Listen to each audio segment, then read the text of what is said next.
त्या रावणाला तू सोन्याची लंका दिली, त्याने अगोदर कोणाला लंका दान केली होती का रावणाने? पण त्याला कशी काय दिली तू? तो तर पामर आहे ना, मी मुमुक्षु आहे, माझी आंतरिक तळमळ जाणून घे. अरे त्याने राजास तामस भक्ती केली, माझी सात्विक भक्ती येणार आहे. आढळत्या ध्रुवासी दिले ऋषिकेशी, त्याने हो तुम्हासी काय दिले? त्या ध्रुवपदाला तू आढळपद दिलं, आणि त्या ध्रुवाने काय दिलं होतं रे तुला तेव्हा? अजूनही माझ्याकडे तू पाहत नाही. सृष्टीचा पोषक तोची देव एक, तू ते मी मशक काय देऊ? अरे एखाद्या काजव्याने सूर्याला लाजवावं असं तेच काजव्याचं असतं का? पिपिलिका म्हणे गिरीसी उचलीन घाली काखेसी, किंवा खदोत सूर्यासी लोपविण म्हणे स्वतेजे.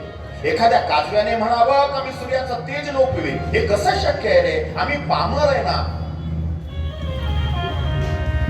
मला तू दिसत नाही पण तुला मी दिसतोय ना रे देवा, मग तू का कृपा करत नाही? हे गुरु राया, हे नरसिंह सरस्वती स्वामी राया, तू का कृपा करत नाही? बाळापाशी माता काय मागे ताता, एक गुरुनाथा काय देऊ? देऊ न शकसी म्हणून मी मानसी, 14 ही भुवनांसी तुझी दाता. अरे तुला काय द्यावं? अरे सर्वस्व तू आहे, आणि तुझंच तुला मी काय देऊ? तू का माझ्याकडे बघत नाही? का पळतोय बर का गडगंजीवरून? कुठं?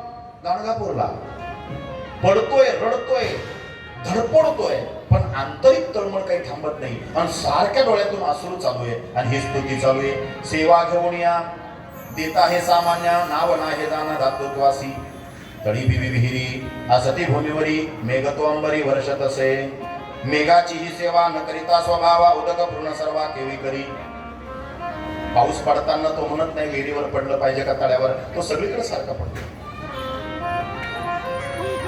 प्रत्येक जण तुझी भक्ती करतोच ना, पण समजून घे ना जरा मला. पावसाचा पहिला ते पाऊस सारखाच आहे, भक्त सारखेच आहे, तर तू कुणाला कशा वृत्तीने तो ऍक्सेप्ट करतो, म्हणजे तू आत्मसात करतो, ही तुझी वृत्ती आहे.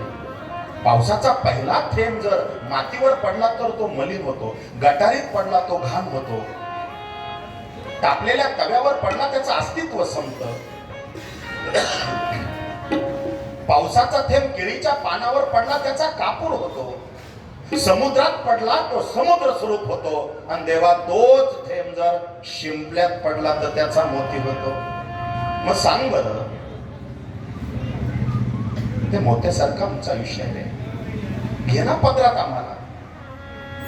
नेने सेवा कैसी स्थिर नवे मानसी, माझे वंशवंशी तुझे दास.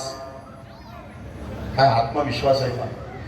मी ज्या अर्थी तुझी स्तुती करतोय ना, त्या अर्थी माझ्या वंश परंपरेमध्ये तुझे दास झालेले आहे, म्हणून मी तुझी गुणगान करण्याची वृत्ती मला होते. ती तुझीच कृपा आहे, मला कळत आहे, पण तू मला दिसल्याशिवाय चैन पडणार नाही.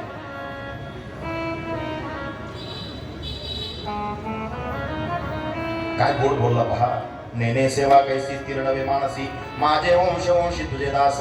माझ्या पूर्वज वंशी सेविले तुम्हासी, संग्रह बहुवसी तुझे चरणी.